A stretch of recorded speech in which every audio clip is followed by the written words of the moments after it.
राधे राधे। राधे राधे महाराज जी। संतों से सुना है कि द्रौपदी प्रथम प्रयास में ही अगर भगवान को पुकारती तो द्रौपदी को इतना कष्ट ना सहना पड़ता। महाराज जी, प्रश्न है कि हमारे जीवन में अनेक छोटी बड़ी चुनौतियां आती हैं, तो क्या इस समय हमें प्रयासहीन होकर भगवान को पुकारना चाहिए नहीं, या भगवान द्वारा दिए सामर्थ्य बल। प्रयासहीनता की बात यहाँ नहीं है, यहाँ आश्रय की बात है। आश्रय, आश्रय में बड़े बड़े चूक कर देते हैं। एक बार दुर्योधन ने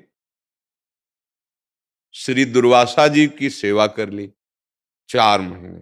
दुर्वासा जी की सेवा करना बहुत कठिन, क्योंकि जरा में वो ऋष में हो जाते थे और शाप भी दे देते थे। शाप और वरदान देने में बहुत ही समर्थ महात्मा, तपस्या के धनी दुर्वासा जी 4 महीने चतुर्मास सेवा करने के बाद हाथ जोड़ के सामने खड़ा हुआ।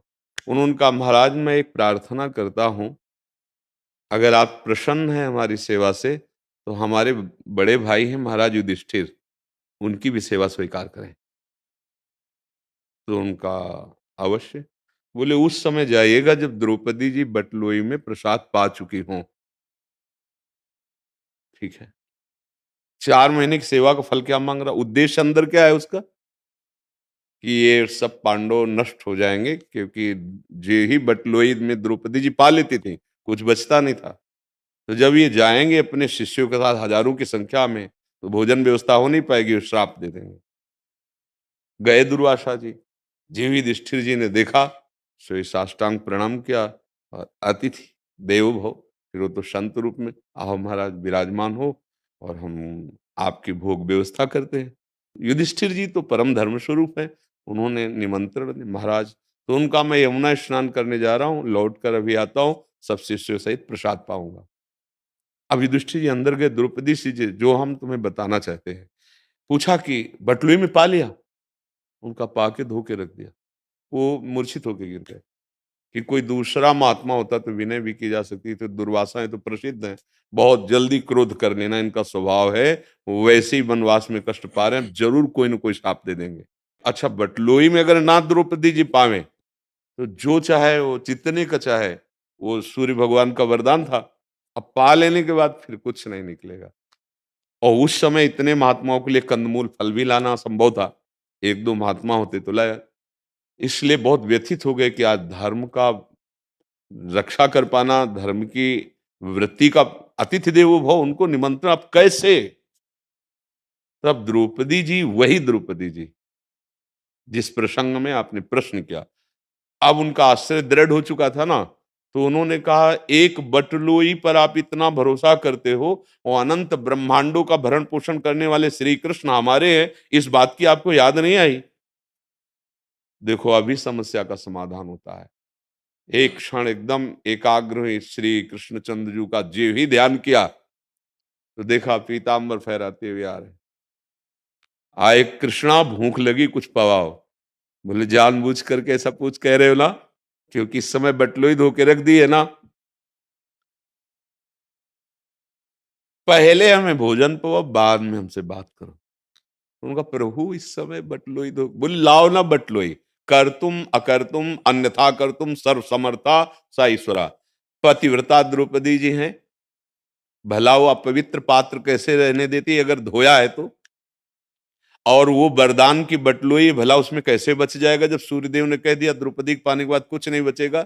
उसी से निकाला एक शाक का शीत और ऐसे लिया, भगवान सर्व रूपों में विराजमान, पूरा ब्रह्मांड छक गया। जाओ दुर्वासा जी को लिवा के लाओ। तो युधिष्ठिर जी ने कहा, महाराज व्यवस्था। बोले जाओ उनसे कहो जाकर के कि आओ, सब रसोई तैयार है और प्रसाद पाओ आकर। भगवान की आज्ञा मानकर वहां गए, तो सब ऋषि ऐसे छक रहे थे कि आचमन करने की जगह नहीं थी। कहा, महाराज रसोई तैयार है, आओ प्रसाद पाओ। तो उनका, हमसे वरदान मांग लो, पर हम प्रसाद नहीं पा सकते। मतलब वरदान मांगने की बात इसलिए कही कि बड़ी व्यवस्था, अब इतने शिष्यों की व्यवस्था हो, हम जाएंगे नहीं। तो उन्होंने कहा कि अब आप विचार करके देखो, उसने साधु सेवा की, आश्रय भगवान का नहीं तो क्या मांगा, उनके विनाश की बात, पांडवों के भक्तों की विनाश। द्रौपदी जी एक बार अनुभव कर चुकी हैं, इसलिए तत्काल उन्होंने भगवान का सारे प्रयासों की सफलता श्री भगवान से होती है। तो ऐसा नहीं कहा जाता कि कायर बन के बैठ जाओ, ये नहीं कहा जाता। पर भरोसा आपका श्री भगवान होना चाहिए, कोई व्यक्ति नहीं। चूक कहाँ हुई? बटलोई भरोसा। चूक कहाँ हुई? पतियों का भरोसा। आंतरिक वृत्ति की बात कर रहा हूं, अपने बाहुबल का भरोसा। आप समझ पा रहे? कहीं भी कर्तव्य कर्म ना करने की बात नहीं कही गई। कर्मण्येवाधिकारस्ते मा फलेषु कदाचन। फल की इच्छा में समान रहने की बात सिखाई भगवान ने, और कर्तव्य कर्म दृढ़ता पूर्वक करने की बात कही है, और भगवद आश्रय से। अब हम लोग क्या करते हैं, अगर कोई विपत्ति आई तो हमारा चिंतन कहाँ जाएगा? बस चिंतन फाइनल करता है आप किनके हो, या उनका फोन नंबर है ना, बात करो ना। हाँ, चूक हो गई। पहला हमारा चिंतन भगवान के चरणों में, प्रभु। अब वो प्रेरणा हुई कि उनका नंबर फोन लगाओ, फोन नंबर लगाओ। अब हमारी गलत रास्ता नहीं जा रहा, क्योंकि उनका चिंतन हुआ, उन्होंने कहा मैं इस रूप में संभालूंगा, फोन करो। अगर प्रभु को भूल गए और फिर किसी काल में आश्रय हुआ, तो शरणागति में कलंक लग जाएगा, बात बननी असंभव हो जाएगी। क्योंकि जिसको तुम फोन कर रहे हो वो एक अल्पज्ञ है, वो एक देशी है, वो अल्प सामर्थ्य वाला है। और हमने जो आश्रय लिया वो सर्वज्ञ है, वो सर्वदेशी है और सर्व सामर्थ्य वाला है। वो किसी को भी निमित्त बनाकर हमारा कार्य जो असफल है उसे सफल कर सकता है। हमें ये भरोसा रखना चाहिए। समझ पा रहे हैं आप? जी।